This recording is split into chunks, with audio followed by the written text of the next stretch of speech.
Naranja. Ahora sí, vamos con Gaby. Bien, recién estuvimos en la vereda, sigue lloviendo, ¿eh? Sigue lloviendo. Sigue lloviendo, no aflojó. Y además hay ruidito de fondo. El ruidito es el... Sí. Hay ruidito de fondo, así que bueno. Bueno, el jueves se dio a conocer el INDEC, el Instituto Nacional de Estadística y Censo, dio a conocer la inflación de febrero. En línea con lo que se esperaba medianamente, el dato se ubicó en 2,9, replicando el 2,9 de enero, y con eso la variación interanual se dio en el 33%. Recuerdo, si ustedes también se acuerdan, que allá por octubre nosotros dimos nuestra proyección para el año que nos daba entre 30 y 35. Sí, estamos en 33, la verdad no venimos nada mal con la proyección que hicimos nosotros. De esta manera la inflación minorista se mantiene en niveles altos, no se espera que baje al menos hasta el mes de abril, aunque estoy diciendo que marzo también vamos a tener un número alto, aunque todavía depende de lo que pueda ocurrir en la guerra en Medio Oriente y el precio internacional del petróleo. Bien. De eso también vamos a estar hablando. ¿Sí? Las áreas más afectadas se ubica primero vivienda, agua, electricidad, gas y otros combustibles, con un aumento significativo del 7%. Esto básicamente tiene que ver con la suba de las tarifas, tanto de luz como de gas, y seguidamente, y acá es lo preocupante, se encuentra alimentos y bebidas no alcohólicas, que es uno de los rubros que más pesa sobre el bolsillo de las familias argentinas. O sea, fíjense que una vez más, ya hace cuántos meses que vengo diciendo, de las cosas que más suben dentro del número de inflación eran los servicios, sí, y era alimentos y bebidas, que es prácticamente lo que todos gastamos, porque todos tenemos, en la gran mayoría, tenemos consumo de luz, tenemos consumo de gas y tenemos que consumir alimentos, sí, nos guste o no nos guste. Dentro de alimentos, obviamente lo que traccionó fue el aumento del precio de la carne. Siguiendo en ranking, siguiendo en el orden, luego se ubicó lo que es restaurantes y hoteles con una suba del 3%, y es el último rubro que está por encima del dato de la inflación general. Era esperable restaurantes y hoteles, ¿por qué? Porque era la temporada de verano, claro, y siempre en la temporada de verano suben las tarifas tanto de los hoteles como lo que es el menú en los restaurantes. Por debajo del índice de inflación, por debajo del 2,9, se encuentra equipamiento y mantenimiento del hogar con un 2,6. Esto tiene que ver básicamente por el freno a la compra de electrodomésticos. Bien. Se frenaron la venta de electrodomésticos totalmente. También por debajo se ubicó salud con un 2,5. Esto tiene que ver con los aumentos de las prepagas que estuvieron por debajo de la inflación. Ya te lo voy adelantando, si vos tenés una prepaga, andá pensando que el mes que viene vas a tener un aumento mínimo del 3%, pero seguro. Y por debajo también se ubicó recreación y cultura con un 2,3. En marzo, que es lo que proyectamos, los primeros sondeos y las primeras estimaciones están ubicando el número en alrededor del 2,5. Por caso, durante la primera semana del mes, los precios de alimentos consumidos dentro del hogar prácticamente no resultaron al alza, tuvieron una suba sí, pero del 0,4, y la inflación de los alimentos nosotros sí la proyectamos en torno al 2% para marzo. Esto, cuando hablamos de alimentos, se habla de alimentos tanto los que se consumen adentro del hogar como los que se consumen fuera del hogar, ¿sí? Es decir, comprar, vamos a llamarlo así, vamos a ponerle nombre y apellido a las cosas, en una roticería, lo que vos comprás en una roticería, ¿sí? A eso se refiere el rubro alimento, así lo mide el INDEC. Si bien este dato todavía es preliminar, obviamente está sujeto a modificaciones. En el mes de marzo se observa una desaceleración en la suba de los alimentos, tanto dentro como fuera del hogar, mientras que la dinámica inflacionaria está impulsada principalmente por factores estacionales. Marzo siempre es un mes que la inflación se tensa por una cuestión muy simple, el inicio de las clases. donde los útiles suben, los libros suben y todo lo demás, eso tensa el número de inflación. En ese contexto, educación aparece como uno de los capítulos que más precisa o más presiona el índice al alza, junto con los ajustes de tarifas que siguen, electricidad, agua, combustible, gastos comunes para la vivienda, todo eso sigue hacia el alza. Lo que nosotros estimamos que la inflación va a retomar la tendencia bajista recién en abril, pero no esperen a que baje a un 0%, como dijo el presidente, como espera el ministro de Economía, sino que lo va a hacer de manera totalmente gradual. No prevemos que la desaceleración del ritmo de precios sea tan contundente como lo esperan desde el gobierno, sino, vuelvo a repetir, totalmente gradual. El gobierno, sí, especialmente el ministro de Economía, dijo por debajo de un 1% para julio o agosto, ¿sí? Yo creo que es muy, pero muy optimista. Ese objetivo difícilmente pueda lograrse este año, te diría yo, debido a la inercia inflacionaria y a que ahora se suman presiones externas. El precio del petróleo a partir de la guerra entre Estados Unidos, Israel e Irán se mantiene en niveles muy altos. En apenas 10 días pasó de la zona de los $70 por barril para ubicarse en torno de los $100. Recordemos que llegó a tocar un techo de 120 el barril, luego bajó un poco, y este precio opera con volatilidad debido a la fuerte incertidumbre, por lo que aún no se puede descartar que en algún momento retome la tendencia alcista y vuelva a tocar máximos. Esto va a depender de mucho de cuánto dure la guerra y qué va a pasar con el estrecho de Hormuz. Bien. Dicho sea de paso, ayer pasó un petrolero por el estrecho de Hormuz, un petrolero indio, que lo hizo escoltado por una fragata india. Sí, una fragata de la Armada India, para que pueda pasar. Si ese va a ser el juego, me parece muy comprometido que tenga que ir de a 2 barcos por la cantidad de barcos que tienen que pasar por ahí. Hoy a la mañana estábamos escuchando que la guerra se prolongaría por 4 o 6 semanas más todavía, con lo cual no esperen que baje mucho el precio del barril del crudo, y eso va a tener impacto en los precios indudablemente, y además el componente combustible dentro de la inflación local tiene un peso de alrededor del 5%, pero vuelvo a repetir, se desconoce cuándo finalmente va a terminar y de cuánto será el traslado de los precios internacionales a los domésticos. Nosotros esperamos una suba de los paquetes en góndola, sí, seguro. ¿Cuánto? No te lo podemos decir. A la vez, la suba de los precios internacionales de los productos agrícolas también podría afectar a los precios locales de los alimentos, pero afirmamos que en este caso es más difuso porque el traslado no necesariamente es total o directo, ya que hay varios factores locales especialmente que inciden sobre el precio. Estoy hablando especialmente del maíz y del trigo, no tanto de la soja, porque nosotros no consumimos mucha soja, sino maíz y trigo, que es con lo que se hace la harina, con lo que se hace el aceite. Entonces, ¿eso va a tener un impacto? Sí. ¿Tan directo?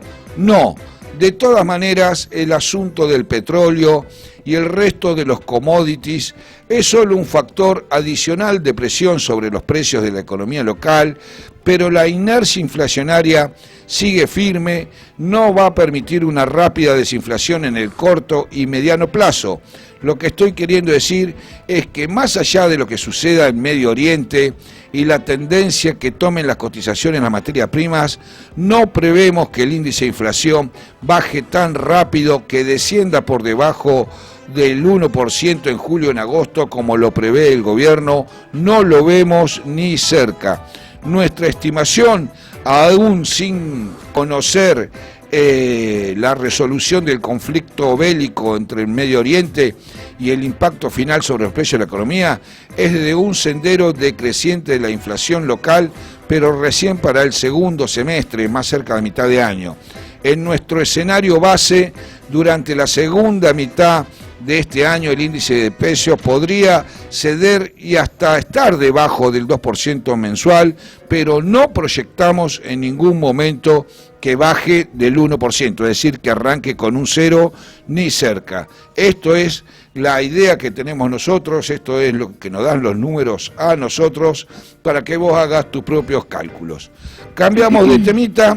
Javier Milei ya dejó en claro que no piensa cambiar y volvió a la carga contra los empresarios Paolo Roca y Javier Madanes Quintanilla, que son el dueño de Fati y el dueño de Alvar, y lo acusaron directamente de empresarios prebendarios y extorsionadores.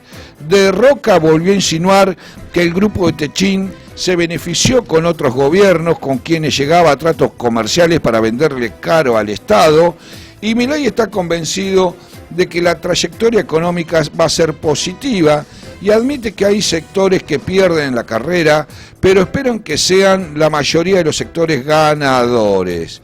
Y dijo textualmente: si usted está choqueando la economía con reformas estructurales todo el tiempo, no puede pretender que no haya sectores que desaparezcan.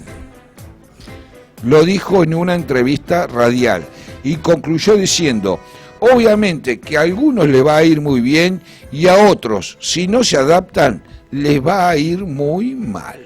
Gaby, te quería consultar algo que dijo Milei, no sé si lo pudiste ver. Él estuvo en España hace unos días y él dijo que el riesgo país de Argentina es de 200 cuando creo que está en 580 está en 500, más o menos. ¿Por qué dijo eso? Digamos, porque...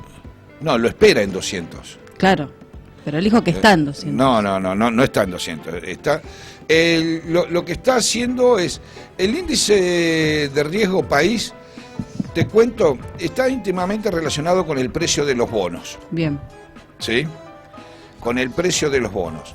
Entonces, los bonos suben o bajan, el riesgo país va al revés. Si los bonos suben, el riesgo país baja. Si los bonos bajan, el riesgo país sube.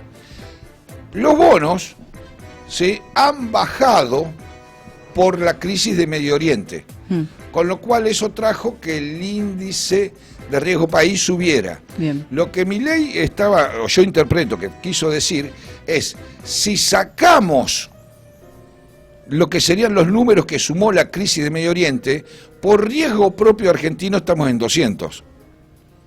Se expresó mal. Lo expresó mal, sí, pero lo que quiso decir es eso. Más allá de las declaraciones estas oficiales, hay preocupación por la demora en la economía real. La demora en la economía real, en la nuestra, no muestra una reactivación ni cerca, y eso ya empieza a ser muy preocupante. Tras 7 meses de contracción real en la recaudación de impuestos, al gobierno no le va a quedar otra chance que concretar nuevos ajustes al gasto, esto para cumplir con el ancla fiscal, que es el primer mandato que tiene la administración Milei, y a su vez, un dato que no salió en los titulares, pero vamos y estuvimos buscando declaraciones, ingresó el economista uruguayo Ernesto Talvi al equipo de Luis Caputo, ¿sí? Que me da la impresión, Ernesto Talvi, yo les cuento, es el que comandó la baja de la inflación en Uruguay. Bien. Sí, para que nos hagamos una idea. Esto es algo más que un simple nombramiento, el uruguayo fue partícipe del proceso de desinflación en Uruguay y tiene una amplia experiencia en la economía y en el mundillo político también. Hace algunas semanas estuvimos escuchando en declaraciones televisivas, cuando todavía no se sabía que iba a entrar al Ministerio de Economía argentino, dejó algunas perlitas de su pensamiento que, tomadas en el contexto de su designación, llamaron la atención sobre su trabajo.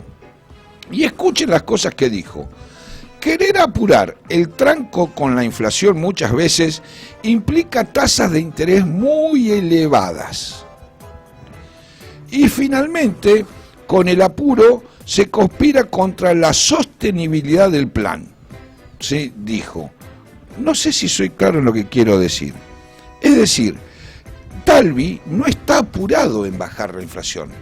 La va a bajar, sí, pero no a un ritmo acelerado, porque implicaría que las tasas de interés suban más, inclusive en la República Argentina.